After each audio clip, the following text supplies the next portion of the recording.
자, 생각해보세요. 이 사람이 명의를 왜 빌렸겠나요? 어떤 신용에 문제가 있거나 빚이 있거나 채무가 많거나 세금에 문제가 있으니까 빌렸겠죠.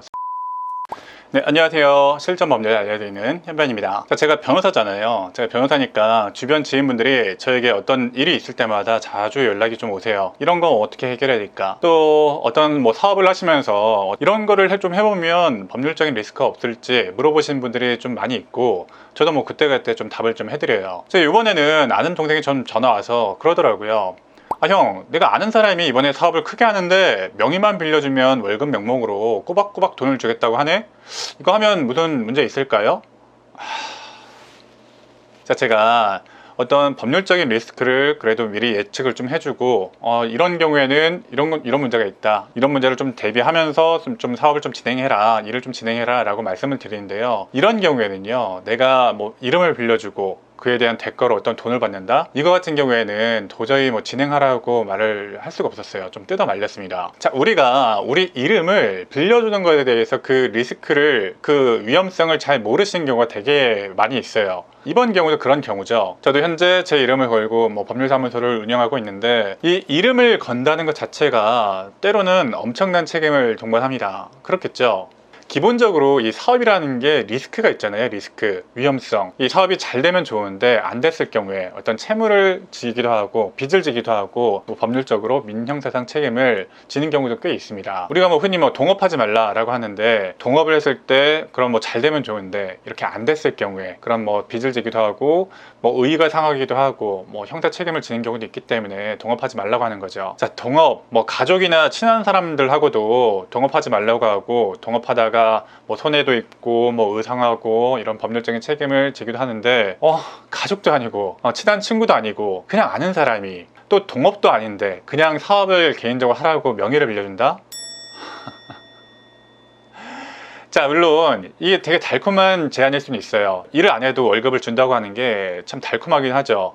불로소득 같잖아요. 불로소득, 어떤 연금 같기도 하고, 실제로 꼬박꼬박 입금될 수도 있어요. 몇 달간은. 그 다음에는요 이제는 감당해야 되는 책임이 돌아오는 거예요. 그 책임은 민사적인 책임일 수도 있고 형사적인 책임일 수도 있어요. 우선 민사적인 책임은 어떤 책임이 있을까요? 이 사업 자체에서 발생하는 책임이 있겠죠. 만약 이 사업으로 인해서 고객들의 클레임이 있게 되면은 환불해줘야 될 거 아니에요. 그 환불에 대한 책임이 발생할 수도 있고, 사업을 하면서 체결했던 계약에서 문제가 생기면 그에 대한 손해배상 문제, 그런 것도 생길 수가 있죠. 이런 법률적인 문제가 발생했을 때 나는 바지 사장이니까 진짜 사장하고 해결하세요, 이렇게 할 수 있나요? 없어요. 나는 바지 사장이라고 주장하더라도 이 고객 입장에서는, 그리고 계약 체결한 상대방 입장에서는 어디까지나 당신이 사장이니까 당신이 책임지라 라고 말할 수가 있는 거예요. 실제로 상법상에는 명의 대여자 책임이라는 것이 규정이 되어 있고, 어떤 그 제3자와 계약을 체결했던, 아니면은 고객에 대해서 연대해서 책임을 지도록 되어 있습니다. 어떤 보증과 비슷한 거죠. 결론적으로 명의를 빌려가서 실제 그 영업을 했던, 사업을 했던 사람과 연대해서 책임을 지도록 되어 있는 건데, 실제 재판을 해보면 그냥 스킬적으로 좀 같이 묶어가지고 연대 책임을 물도록 하는 것이 어떤 재판상 법률적인 스킬이기도 합니다. 이런 경우에는 이 이름을 빌려준 사람이 이 고객과의 관계에서도 나만 잘못한 것이 아니라, 내가 이름을 빌려준 책임만이 있는 것이 아니라 고객도 이름만 빌려주는 바지 사장이라는 것을 충분히 알 수가 있었고, 아니면 중대한 과실이 있었다, 고객에게도 과실이 있었다라는 것을 충분히 입증을 해야만 이 책임에서 벗어날 수가 있어요.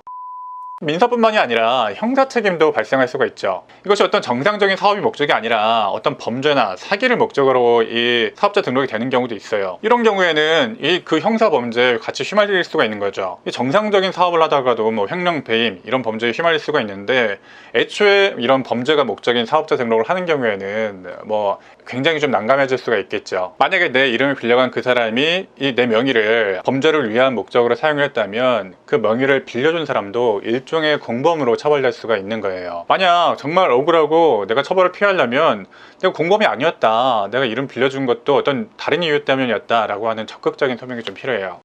또 심한 경우에는 이 명의를 빌려가는 것 자체가 어떤 진짜로 사업을 하려는 목적이 아니고, 여러분의 명의로 사업자 대출만 받고 잠수 타려고 하는, 나르려고 하는 그런 속셈인 경우도 있어요. 은행에서는 여러분 사업자 명의로 돈을 빌리고 책임은 여러분이 지게 하는 그런 사기 행각을 벌이기 위한 목적도 있는 거죠. 그래서 이 자체가 어떤 일련의 대출 사기가 될 수도 있는 겁니다. 그러면 여러분들이 고스란히 그 책임을 떠안게 되는 거죠. 거기다가 뭐 세금 문제나 강제집행 멘탈의 문제도 발생해요. 뭐요? 세금? 강제집행?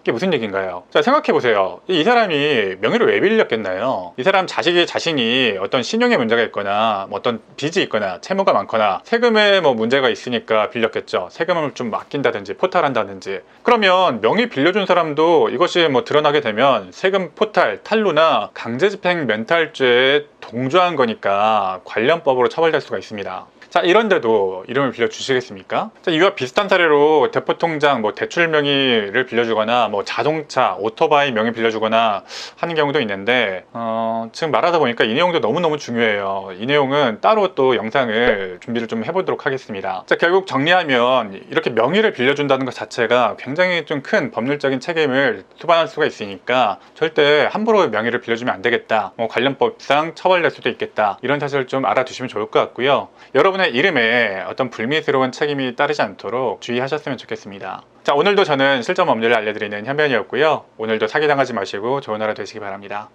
현변이었습니다.